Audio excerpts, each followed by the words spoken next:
Good morning dear students. बेटा आज हम करेंगे अपनी डी की वर्कशीट 20 जो आपका चैप्टर इलेक्ट्रिसिटी एंड सर्किट्स है, जिसको हम हिंदी में क्या कहते हैं, विद्युत तथा परिपथ।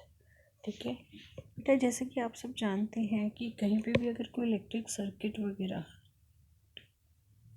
जो ओपन उसमें होते हैं बेटा, वहाँ पे आपको यूजुअली ये साइन देखने को मिलेगा, डेंजर। ऐसा क्यों लिखा होता है? और हमें इलेक्ट्रिसिटी के साथ में हमें जब भी किसी भी विद्युत उपकरण के साथ में काम करते हुए किन चीज़ों का ध्यान रखना चाहिए, किन चीज़ों की सावधानियाँ हमें रखनी चाहिए? तो देखिए बेटा, नेवर टच इलेक्ट्रिक स्विच और gadget when the body is wet. हमें कभी भी विद्युत स्विच या जो भी यंत्र होते हैं उनको गीले हाथ से नहीं छूना चाहिए। ठीक है। Never touch the electric wire with the bare hand. हमें कभी भी जो विद्युत के तार होते हैं बेटा, इलेक्ट्रिक वायर होते हैं, तार होते हैं, उन्हें अपने नंगे हाथों से नहीं छूना चाहिए। मतलब अपने हाथों से नहीं छूना चाहिए जब तक कि हमने रबड़ के दस्ताने वगैरह ना पहने हों। Never fly kite near over headed power lines. हमें कभी भी बेटा विद्युत जो पतंग है वो विद्युत तारों के पास में नहीं उड़ाना चाहिए। Don't touch electric poles and transformers. हमें कभी भी विद्युत के खंभे और ट्रांसफार्मर्स को नहीं छूना चाहिए। Replace the bulb only when it is switch off and it's cool. हमें बेटा बल्ब को भी बदलते हुए इस बात का ध्यान रखना चाहिए कि स्विच जो है वो ऑफ रहे और बल्ब ठंडा।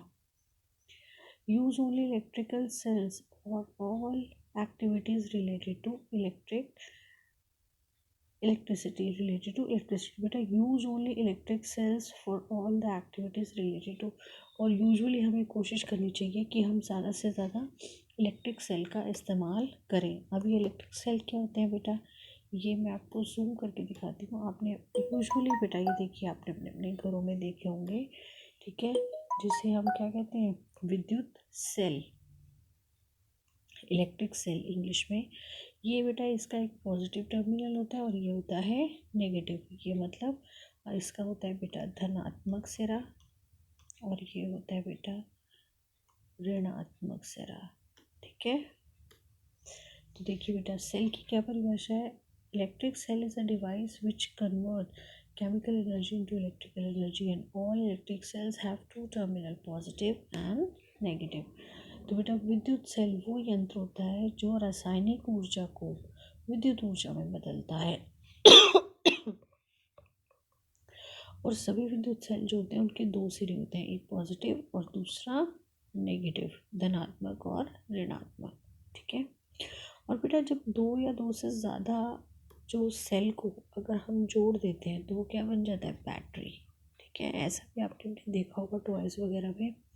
तो battery, a combination of two or more sales, दो या दो से ज़्यादा सेल्स के कॉम्बिनेशन को क्या कहते हैं, बैटरी। नेक्स्ट देखिए बेटा, नेक्स्ट जो है आपका वो देखिए, ये है आपका बल्ब। अच्छा, हिंदी में बेटा बैटरी को बैटरी ही कहते हैं, लेकिन डेफिनेशन क्या होगी, दो या दो से अधिक विद्युत सेल जब जुड़ जाते हैं तो क्या बनाते हैं, बैटरी। अगला देखिए बेटा बल्ब। बल्ब ये भी आप सबने अपने अपने घरों में देखे होंगे। अ device which convert electricity into light. बेटा बल्ब क्या करता है, बल्ब जलाने से एकदम रोशनी हो जाती है। दैट मीन्स विद्युत को किसमें बदलता है, विद्युत ऊर्जा को प्रकाश ऊर्जा में बदलता है। मतलब बल्ब वो यंत्र होता है जो इलेक्ट्रिसिटी को किसमें बदल रहा है, लाइट में। और बल्ब के अंदर बेटा क्या होता है, फिलामेंट, जिसको हम क्या बोलते हैं, तंतु। ठीक है, बल्ब का तंतु। बल्ब के अंदर घुमावदार, ये देखिए घुमावदार पतला टंगस्टन का तार जो दोनों किनारों से मोटे तारों, दोनों किनारों के मोटे तारों से जुड़ा होता है।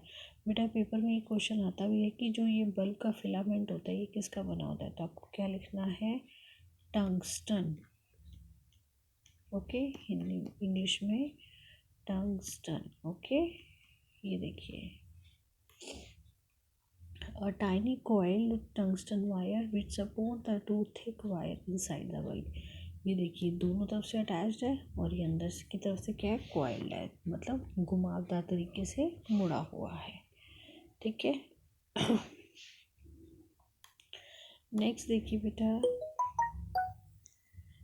ये देखिए सिंबल्स ऑफ इलेक्ट्रिक कंपोनेंट, हमारे जो विद्युत अवयव होते हैं उनके चिन्ह कौन कौन से होते हैं बेटा? ये होती है कनेक्टिंग वायर्स जो होती हैं उनको हम इस तरीके से दिखाते हैं, जिसको हम तार कहते हैं। स्विच ऑन पोजीशन कौन सी होती है? इस तरीके से, ठीक है, जिसको हम स्विच ऑन की स्थिति कहते हैं। बल्ब को इससे दिखाया जाता है बेटा, सेल को इससे दिखाया जाता है। स्विच इन ऑफ पोजीशन, देखिए ऑफ में देखिए ये कंप्लीट नहीं है, यहाँ से इससे कनेक्टेड नहीं है, ठीक है। नेक्स्ट देखिए, स्विच ऑफ स्थिति देख ली हमने। बैटरी मतलब दो या दो से अधिक सेल जब जुड़ जाते हैं तो क्या बना देते हैं? बैटरी। आइए अब अभ्यास के प्रश्न देख लेते हैं। Will the electric current flow in the circuit in which there is a gap between two wires? पहला प्रश्न क्या है बेटा? क्या विद्युत धारा का प्रवाह होगा जब तारों के दोनों किनारों के बीच में दूरी है? क्यों? नो। इलेक्ट्रिक करंट, बेटा आप क्या लिखेंगे? No, electric current cannot flow in a circuit which there is a gap between two wires because circuit is not completed in that case. Okay, second question देखिए बेटा, which object is use electric energy? Fan use करता है electric energy, और कौन use करता है? Mobile use करता है इलेक्ट्रिकल एनर्जी। मोबाइल फ़ोन बेटा ये एक ही होगा। टेलीविज़न यूज़ करता है इलेक्ट्रिकल एनर्जी, कंप्यूटर यूज़ करता है इलेक्ट्रिकल एनर्जी, और फ्रिज यूज़ करता है। और देखिए बाकी सब इलेक्ट्रिक एनर्जी यूज़ नहीं करते, ठीक है। टॉर्च जो है बेटा वो केमिकल एनर्जी को इलेक्ट्रिकल एनर्जी में कन्वर्ट करता है, तो वो केमिकल एनर्जी यूज़ करता है actually. Name two terminal of the cell, तो दो टर्मिनल कौन कौन से हैं? पॉजिटिव एंड नेगेटिव, ठीक है। तो ये थी बेटा आज की आपकी वर्कशीट। अच्छा, हिंदी में भी आप सुन लीजिए बेटा। हिंदी में पहला प्रश्न है, क्या विद्युत धारा का प्रवाह होगा जब तारों के दोनों किनारों के बीच में दूरी होगी? क्यों? बेटा विद्युत धारा का प्रवाह नहीं होगा जब दोनों तारों के बीच में दूरी होगी। क्यों? क्योंकि विद्युत परिपथ तब पूरा नहीं होगा। अगले में बेटा आपको वस्तुओं में विद्युत ऊर्जा का, कौन कौन सी वस्तु विद्युत ऊर्जा का प्रयोग करती है तो ये बताना है। तो आप बता देंगे कि कौन कौन सी करती है। फैन करती है, फ़ोन करता है, वॉशिंग मशीन करती है, टेलीविज़न करता है, कंप्यूटर करता है और फ्रिज करता है, ठीक है। और नेक्स्ट है बेटा आपका, सेल के दो सिरों के नाम लिखिए। तो बेटा धनात्मक और ऋणात्मक, ठीक है, धनात्मक सिरा और ऋणात्मक सिरा। तो ये थी बेटा आज की आपकी वर्कशीट। मुझे उम्मीद है कि आपको समझ आई होगी। तो वीडियो को लाइक करें, शेयर करें, चैनल को सब्सक्राइब करें। थैंक यू बच्चे, टेक केयर।